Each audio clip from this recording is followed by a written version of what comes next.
So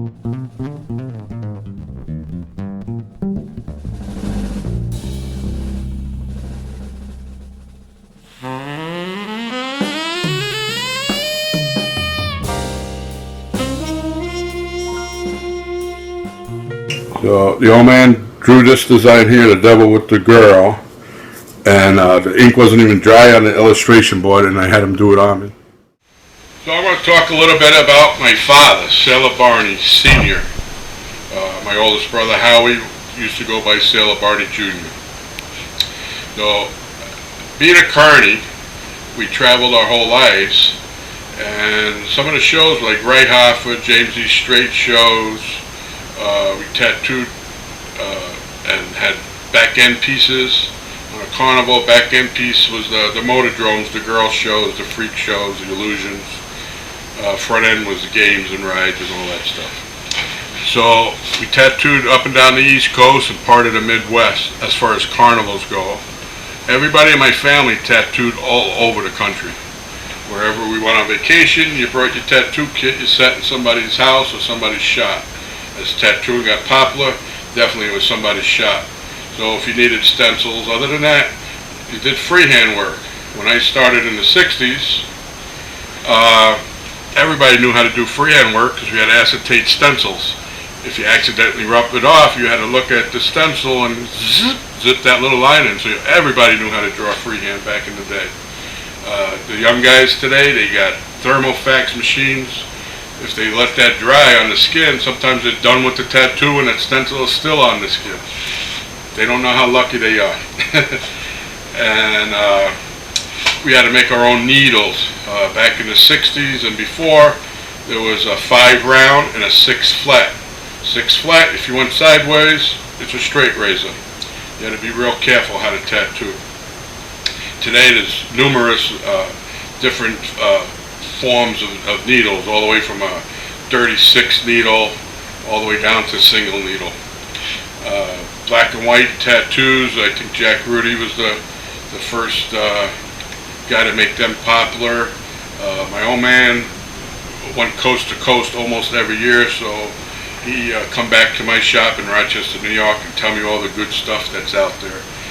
Back in the early 80s, I only took my old man to one convention. Then he went on in Bakersfield, California. He went on his own to a convention and I think one other one. But other than that, everybody knew Sailor Barney Sr. We traveled, he traveled, and it was a handshake, and you sat down in somebody's shop all the time. P.A. Stevens,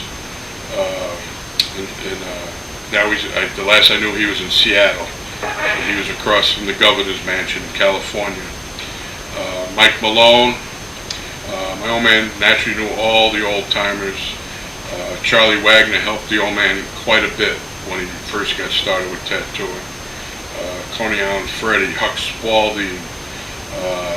The more people you're around in any art, if they're willing to help you out, the more you learn. And if you're smart enough with these conventions, keep your mouth shut, watch the people tattoo. Go home and try something that you think you like doing or it might be easier for you to do. You go home, you try it. If you like it, it becomes part of your way of tattooing. You don't have to guess no more. When I started, when my old man taught me, I tattooed my old man's way. As you met more people, you change your styles through the years. Every artist does, even painters, sculptors. The old man came out with the Coastal machine, so he hustled them. When he didn't work for me in Rochester, he'd go back out to the West Coast, and he had a little truck, like a bread truck with a little machine shop in. He'd sit outside your shop and physically put a machine together to your likings, outline a shader, whatever you wanted done to it. He even lightened them up. He'd mill them out so they were lighter, the metal wasn't as thick. So they get a little hotter by doing that. People did that to Jonesy machines, not realizing how much they'd be worth these days. they alter themselves. But the old man taught quite a few people how to tattoo, and the last guy he taught, I really don't know his name right now. He lives in overseas. I'll be talking about that a little later. I'll find out his name. And I'm in touch with him through Facebook. He was the last guy. My old man broke into the business in Bakersfield, California, where my oldest brother was living at the time. And my oldest brother was in like a rehab hospital before he passed.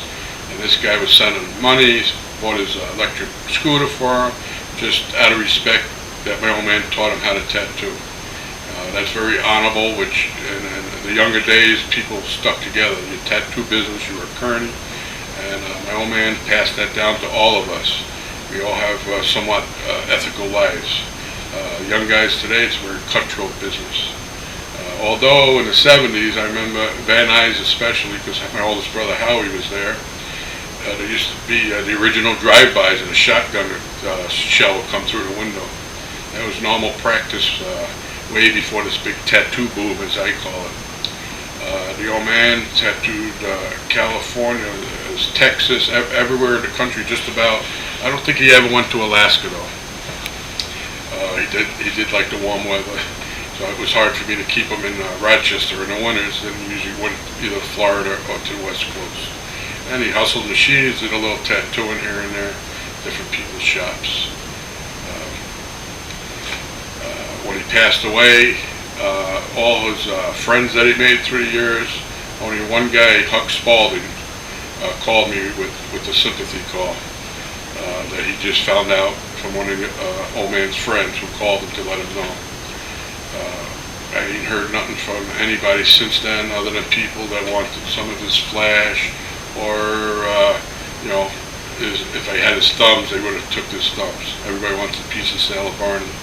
The coastal machines, that'd keep his name going by himself. He just handmade them. He trying to, like Paul Rogers made his machines handmade. My old man started out with a casting where Paul actually cut the metal for the frame and then filed it down to where it belongs, not using machinery. The old man started with a aluminum cast machine, and there was no aluminum machines back in the day. It was very, very super light. I grew up with all the old Owen Jensens, the Paul Rogers, all brass or bronze machines. And if they were chrome plated, they were that much heavier. But I think personally, I use aluminum now, but personally a heavier machine will keep your hands steadier for the longer lines. That's just my belief, not everybody's. The old man, well, I can't tell you how many people he broke in, but every couple of years he broke in. I remember he traded a pickup camper at Syracuse to New York State Fair for a tattoo kit, and that following winter we were supposed to go teach the guy, John Shiloh. He was a fire reader in a freak show. And we were saying goodbye to him when we were pulling out at the end of the fair, and he was tattooing in his camper, and he put a big Harley bar and shield with wings and it said Hartley Davidson.